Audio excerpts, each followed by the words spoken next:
I had a weird day 2 days ago. I almost killed myself, accidentally, with a machete, even. It's crazy. And then the whole rest of the day was really weird, so I am going to process it now. So in the morning, I was trimming the treetops of one of my avocado trees. We've got a lot of them in our backyard, like 10 of them. The most amazing avocados. And I had a machete that I was taking down the tops of them because it was taking away our ocean view. And so Caro kept on, she's been asking me for 2 months to trim down the treetops. And I haven't wanted to because they're living beings and I know that. And so I've been hesitant on cutting down the trees because they're trees and they feel that and they don't want to be cut. And I also am outside with them all the time, so I know that they know who I am, and I just felt really bad for them.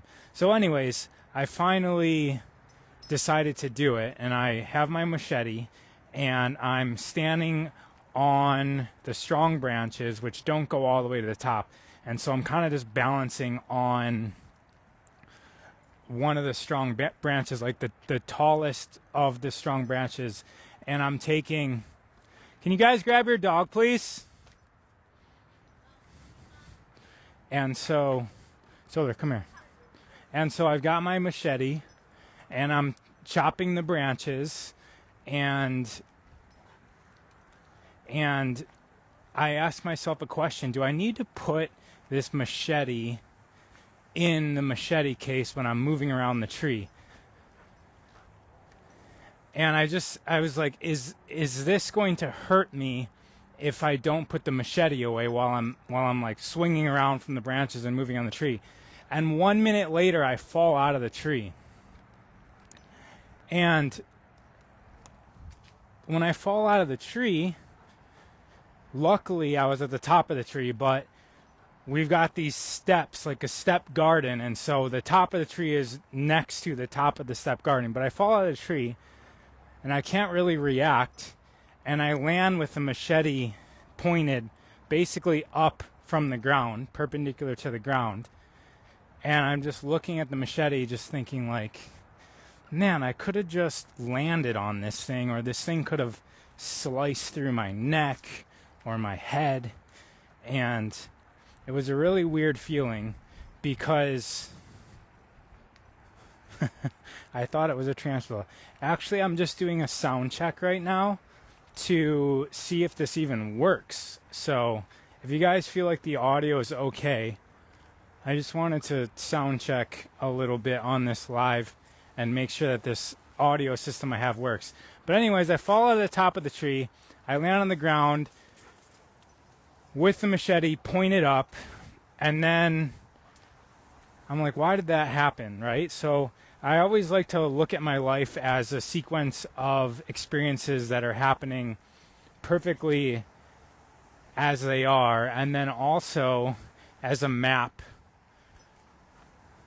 that reveals the inner workings of the universe. Thank you for letting me know the audio is good. It's crazy because it's kind of windy, and I didn't think this was really going to work, but it does. So those of you guys who are interested, I'm using the Rode Wireless Pro 2, and then I just got this, it's like a $25 piece that you can get from Rode that holds the lavalier part, and then there's a windscreen that comes with it. So it actually works better than I thought it would. So I fall out of the tree, machete's pointed up. I don't really hurt myself, but it could have been bad. And then I think, like, what does this mean? Why was this experience necessary in my life journey? And the answer that I have from that is that the question I asked about, do I need to put this machete in the machete holder while I'm swinging around the trees, is this going to hurt me? Like, am I going to fall? I literally was thinking, what if I fall and I'm holding the machete? I should put it away. And I asked myself the question, like, is that necessary? So in my mind, I was thinking, if I fall out of this tree holding this machete, it could be very dangerous. Do I need to put it away? That was my thought process 1 minute before. It was probably 30 seconds before I fell out of the tree. So I essentially manifested falling out of the tree. So that's very clear to me. But my definition of manifestation isn't necessarily one of creation. It's one of recognition. So I recognized that I was about to fall. And I affirmed it, or I chose it with the question. And so that's one possibility of why it happened. Another option I see is, what if I asked a different question? Because the questions that we ask ourselves are really what defines our reality. So if we're asking questions based on running away from a fear, we've got in focus the fear, right? We've got in focus what we're trying to avoid. And if we have that in focus, that means that it's always going to remain within the boundaries of our reality. And if we ask different questions, that may be easy to ask. So in this circumstance, the easy question to ask is, how can I remain the safest while I do this activity? Right? So there's no focusing on falling. There's no focusing on hurting myself. It's a question of, how can I remain safest, healthiest, happiest while I'm within this experience? And that offers a whole bunch of other possibilities, right? Obviously, putting the machete into the holder would have been the choice there.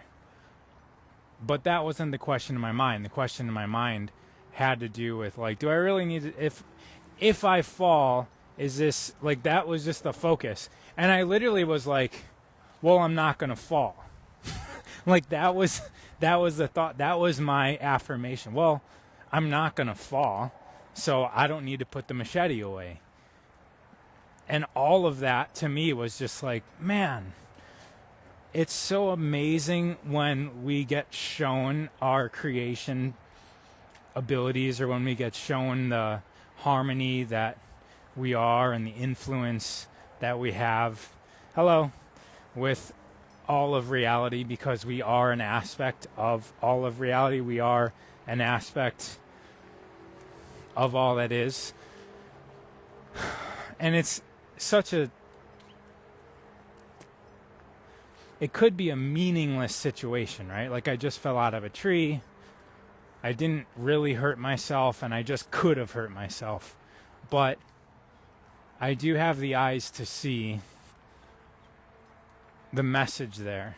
And a lot of people ask me if I'm psychic, or if I manipulate energy, or if I have some superpowers. And my answer is always that I don't really feel like I am any of those things. If I have any, quote, special ability, it's not really special. It's just a skill that I've developed. And I would say that my strength in this area is my ability to read reality. And that's just an example that I would like to share with everybody about how I do it. I just look at a situation and I start asking questions, and I start making assessments, and you can see my thought process there is, there's a lot of assumptions, but there's a lot of analytical thought that lead me to make those assumptions. All right, I'm just going to read some questions here, some comments. I had a very similar situation happen recently. Or not rationalize everything and being grateful for guidance, intuition coming through. Yes, but I had to dissect in order to receive that information. It wasn't just written out in English. It was, and I could be wrong, right? I could be making, and I'm completely aware of that, I could be making sense of something that is absolutely random. I find those moments as our higher self giving us a heads up, and I agree. The frequency / vibration of our thoughts and questions will ultimately be the vibrational frequency of our thought and question. Yes, it can only be that way. We can only be experiencing reality from the state of being that we're in. There's no other way. Reality is the perception that we have of reality, and the perception that we have of reality is determined by our state of being. And an example of that is by the questions that we're asking ourselves about the decisions that are currently in front of us. Manifestation is inevitable. We're always doing that as part of living, but how are we doing this? Is that a question?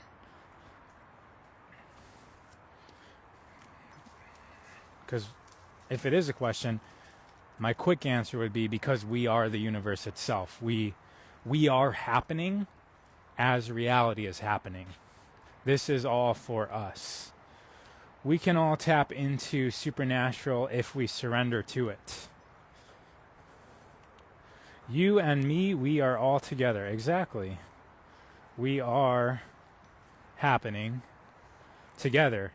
And the crazy thing is that this idea of one reality doesn't need to be true for all of this to work. Because the question is, if we're all here together, are we all experiencing the same thing? It's quite a paradox, as most everything is. How can we trust these messages that they are serving us as guidance? How do we know? We know because you're the one that's filtering the messages. And so you could take, quote, good advice from a person that has the greatest intentions for you, and you could take that advice and you could completely ruin your life because the way that you took it was accepting it from a state of being of, let's say, competition. And your intention was to use that advice or that information to get ahead of everybody else, to beat everybody else. Now, what state of being is that? That's a state of being of ruling, power, pride. And when your intention is to beat others, you're really just beating yourself because you are others. And so the question isn't necessarily to determine whether information coming to you is good or bad. It's just simply information. We're the one that gives it meaning. And again, that's a paradox, right? Because you're like, well, what if the person has negative intentions? That all gets transmuted through you. There is no such thing as basically everything that we are. Everything that we're seeing is all an interpretation that's happening within ourselves. Every color that we see is not actually a color. We're living in a colorless environment. We give the label of color onto things that we perceive as color, but they're not actually happening as color. It's just we have the eyes that translate the energy around us into information that our brain processes as color, and then we give a meaning to what that color means to us. But there isn't actually color happening. It's just the tools that we have to perceive the energy gives us this landscape of what we call color. I like that view, we are others. Mahalo for the divine wisdom. For those of you who don't know, mahalo means what we say is thank you, but again, translations are... How would you describe what mahalo means? Because from Hawaiian culture, like even like aloha, we get told that aloha means hello. But it's much deeper than hello. It's not an exact translation as that. I just came into the live and it started off with you saying that you almost killed yourself the other day. Then it jumped to now, so I totally missed the...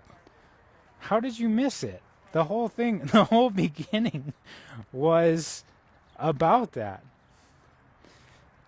We attract the energy we are currently embodying. Isn't it? Isn't it? Isn't it? We attract the energy we're currently embodying. So just like the eyes have an ability to process certain frequencies into color, right? These frequencies of light could be processed into so many other things besides vision, but our eyes are making vision out of it. It's the same thing with just our whole experience of reality. We can literally be perceiving a reality different depending on our state of being, dependent on our dimensional frequency, because right now most of humanity is perceiving physical space that we can move through and linear time that moves in one direction that we can't move through. And we have a very strong grasp on things like cause and effect because we see time moving in one direction. And so we assume that things that happen before events are what cause them. We don't have the perspective of everything happening in one moment that is now. It's always now. Like even in the past it was now. In the future it's going to be now. So now is the reality. It's the landscape that all of time, everything that has happened, is happening, and will happen now is that framework. Now, if we had an ability to move through now, to move forward and backwards in every direction through now, through time is what I'm saying, we would have a different relationship with cause and effect, wouldn't we? And from a yogic perspective, the work that we do on ourself influences 7 generations behind us and 7 generations in front of us. And that's what this whole thing with generational healing is. As you heal or fill in, I should say, the trauma, so you fill in the things that you fear and you fill it in so that you're back to a state of joy and love. As you fill that in, you find what you're missing. Your parents, your parents' parents, your parents' parents, your parents' parents' parents, 7 generations back get that program. They get that message. And same thing with 7 generations into the future. Because reality isn't actually happening in a linear timeline. Once again, that's just our perspective. And so if we step out of our perspective and utilize the integrate. And we integrate the grandness of this universe. We integrate the grandness of this knowledge, this wisdom, that time isn't just happening linearly, and we're connected to the past, the present, and the future through this moment of now. It offers a different perspective. It offers a different possibility for reality. And so that is how something like we attract the vibrational field that we are. That's how that can be a thing. Because it takes our knowledge of cause and effect, Because usually if we're thinking from that standpoint,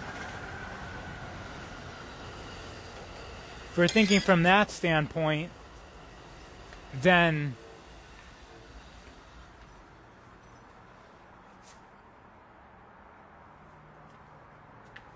we can't, it makes it, not that we can't, it makes it very difficult, Solar, come here, it makes it very difficult to be in a different future if we're connected to the past. Right? If the rocket ship's going in this direction, it's going to be very difficult to just end up over here. To just like, oh, I want this reality. But if we understand that where the rocket ship has been can change, then it makes it easier to be in a different reality. We can jump timelines easier. But we must be in the frequency of that as a possibility, because if we're resisting that, if that isn't something that we entertain, if it isn't something that we have a gnosis of in our totality, not just up here, but like in our heart, in our actions, we know that the actions, the thoughts, the emotions that I'm having now is impacting 7 generations before me, 7 generations after me, all of eternity, all of existence, because I am connected to everything, and I can shape and mold this physical reality, because physicality is an illusion. It is forming around me based on the energy that I emit, it based on who I am. When we have that gnosis, we get a grander sense of things, and then we can also experiment. I'm not saying that you guys should just believe